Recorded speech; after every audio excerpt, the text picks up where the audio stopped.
Acho que o Vaticano tem documentos importantes que não foram revelados. Mas aí a ainda. gente entra em Com certeza. especulação, né, cara? Eu sei que eles têm muito documento Quem lá. falou sobre isso foi Tischendorf. Ah, Constantino von Tischendorf disse que sim, que existe. Mas e uma prova, por exemplo, que até a gente vinha conversar aqui, pra mim sempre foi uma prova cabal da existência dele. E eu tô, desde que você começou a falar aqui sobre a não existência dele... Não, mas não existe eu não problema lembrei dele o não ter nome. existido. Não, mas é que tem... quando ele tá indo, carregando a cruz, se não me engano, a mãe dele vem, limpa o rosto, esse tecido tá Verônica. guardado até hoje, e ali tem uma marca do Santos rosto Dário. dele. Só véu de Verônica. E com isso, eles já fizeram, por exemplo, já escanearam isso aí para dar o formato, por exemplo, do Nenhum rosto deles dele. é da década. Não é da década, Nenhum porque deles, é isso nem que o eu ia Santo te... Sudário, todos eles são falsificações, existem mais de um. Tá? Tecidos de Jesus. Prepúcio de Jesus na Idade Média tinha mais de 200. Cruz de Jesus dá para você construir uma Arca de Noé. Né? Era tudo falsificação. A Arca de Noé tem. Não, a Arca de Noé não tem, cara. Não tem como. Sabe por quê? Vou te explicar uma coisa. Poxa, mano, você tá acabando com minha vida, mano. Como é que Porque eu falo que tem, você fala que não tem, Primeiro, aí concorda uma comigo aí.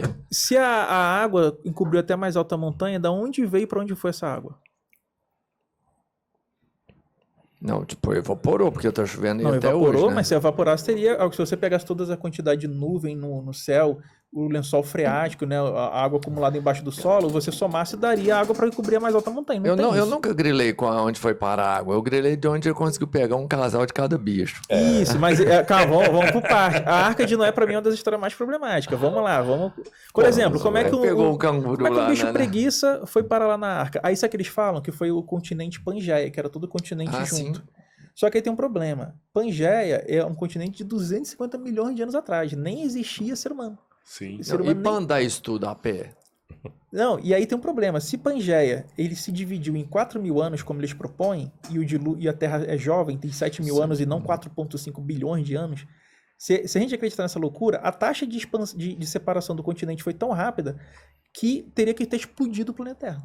A energia para você mover um continente, uma placa tectônica... Quando tem um terremoto, o que é um terremoto?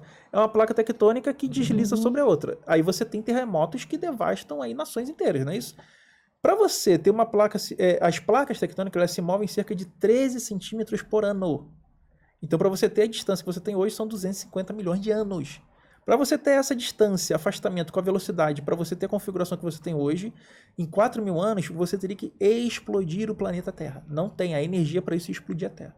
Então, Pangeia, para explicar isso, é mentira, é lorota, é caô, o crente está sendo feito de trouxa.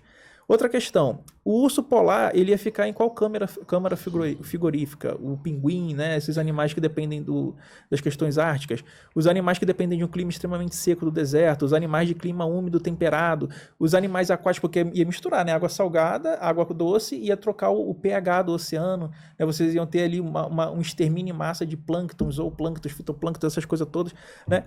Então, assim, o desastre ambiental, a lâmina d'água seria tão E lembrando que todos os animais têm que ser herbívoros, tá? Não existe a cadeia alimentar para isso também. E aí, você tem outro problema, tá?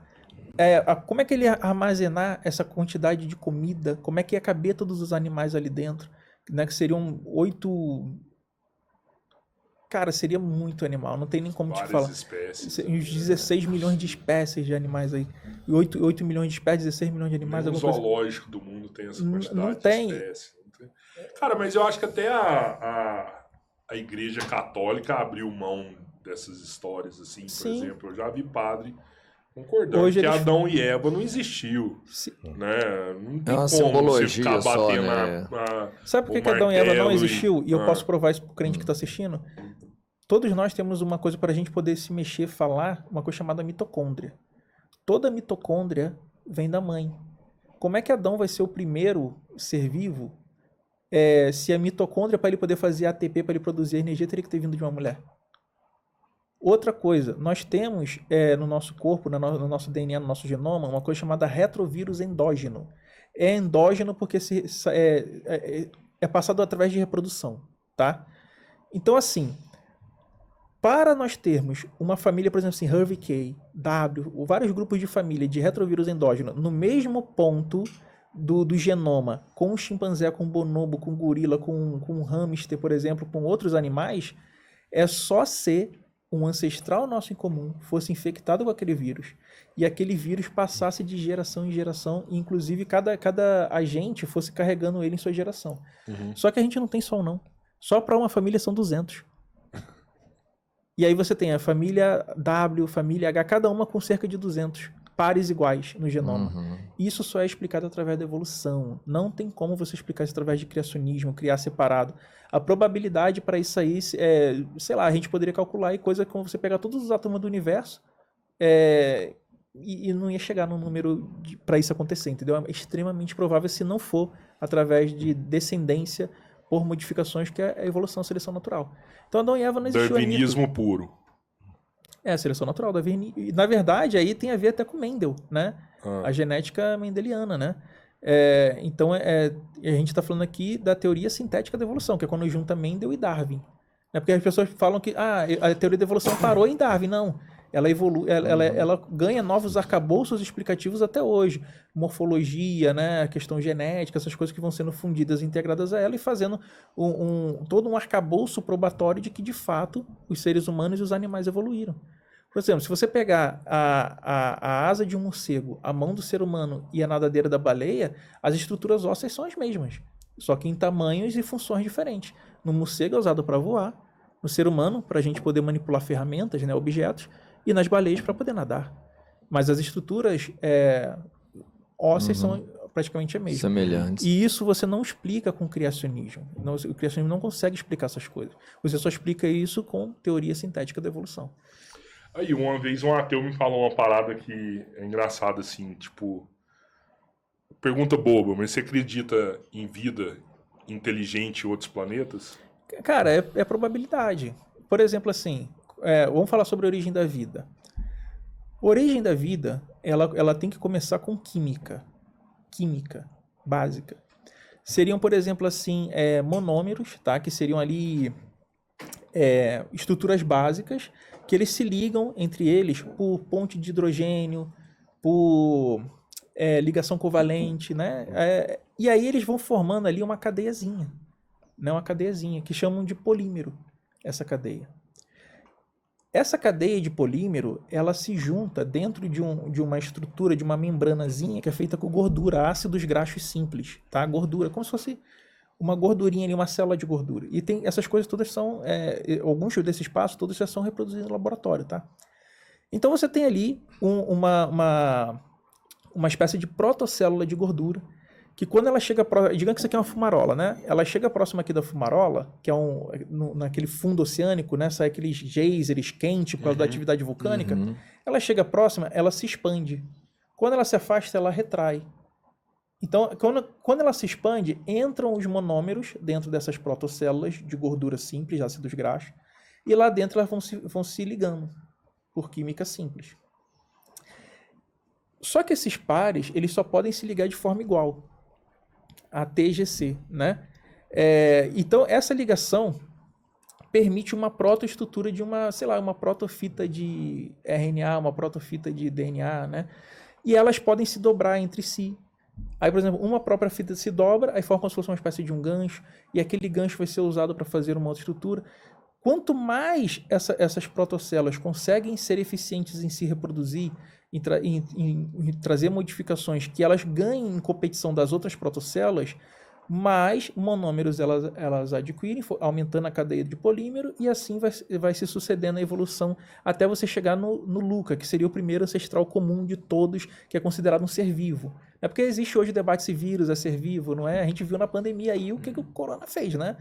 E para mim é vivo, mas a maioria dos biólogos vai falar assim, Antônio, vírus não é vivo, né? Então é a opinião de um leigo aqui, né, em relação a isso.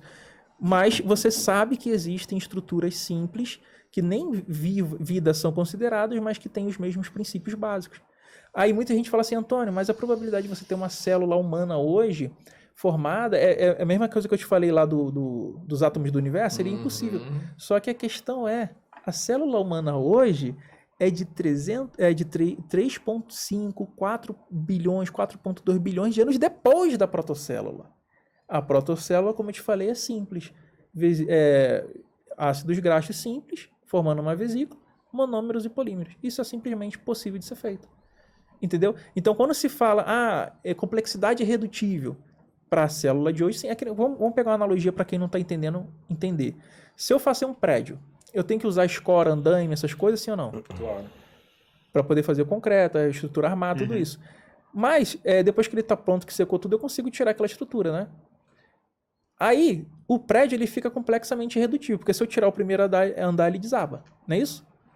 Totalmente. Então, existem estruturas que eram mais simples, que foram utilizadas para poder construir aquilo que hoje é complexamente irredutível.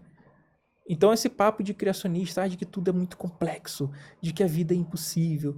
Na verdade, a vida é altamente provável. Porque nós temos várias zonas habitáveis. Por exemplo, aqui no nosso sistema solar, nós temos luas que poderiam abrigar vida. Né? Os próprios planetas que nós temos aqui, Vênus, Marte, poderiam abrigar vida. E depende da questão da zona habitável. Por exemplo, dizem que Marte ele nasceu do tamanho errado, né? Mas no lugar certo. E que Vênus nasceu do tamanho certo, mas no lugar errado, muito próximo ao Sol. Por isso que ele é muito quente, muita pressão, etc. Agora, nós temos luas que também podem abrigar vida. Tem gente que fala que asteroide também pode abrigar vida, né? Por exemplo, extremófilos, que são aqueles organismos que sobrevivem a vulcões, essas coisas assim. E tipo assim, eu nem tô falando do nosso sistema solar, né? Porque foi isso que a gente trocou ideia esse dia com esse ateu, né? Ele falou, cara, o número de galáxias, de estrelas, de planetas é tão grande, né? Que se um ateu não acreditar que pode ter vida inteligente em outro lugar... Aí é meio que acreditar em Deus que só tem vida aqui na Terra. Foi Deus que pôs. É muito provável. A gente não pode bater o martelo porque a gente não tem evidência disso, a gente não tem prova disso. Então é uma probabilidade. Mas por estatística... Estatisticamente eu acho que existe vida em fora da Terra. Você conhece? Não. Você sabe onde está? Não, até o próprio Deus seria um extraterrestre, porque ele não nasceu na Terra, ele não foi criado na Terra, né? Mas vamos pensar o seguinte.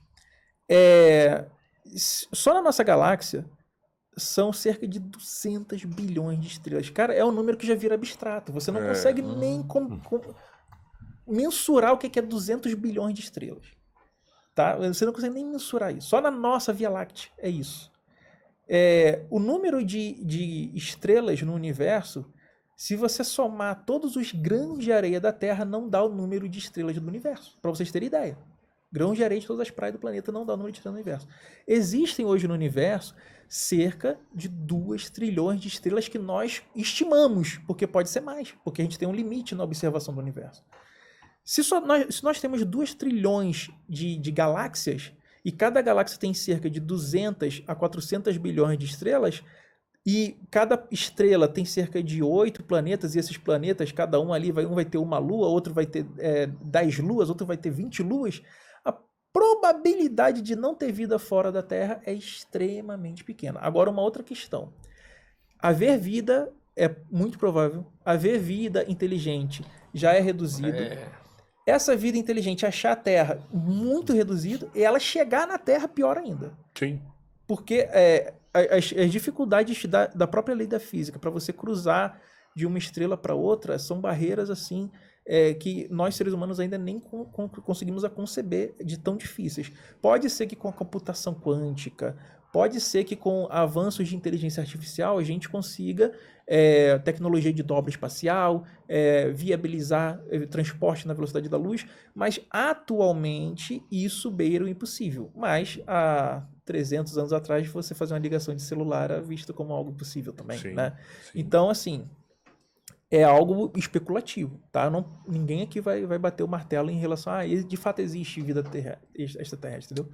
Eu vou contar pra vocês, eu não ia falar não, mas o lado escuro da lua já tá cheio de negócio lá, vocês não estão sabendo, você sabe muita coisa, mas não sabe de tudo, tá? O lado escuro da lua... trouxe uns pedaços de disco ali, o cara, a China já tá fazendo investimento lá, enfim, você sabe de muito, mas não de tudo, só pra você ficar atualizado no assunto aí.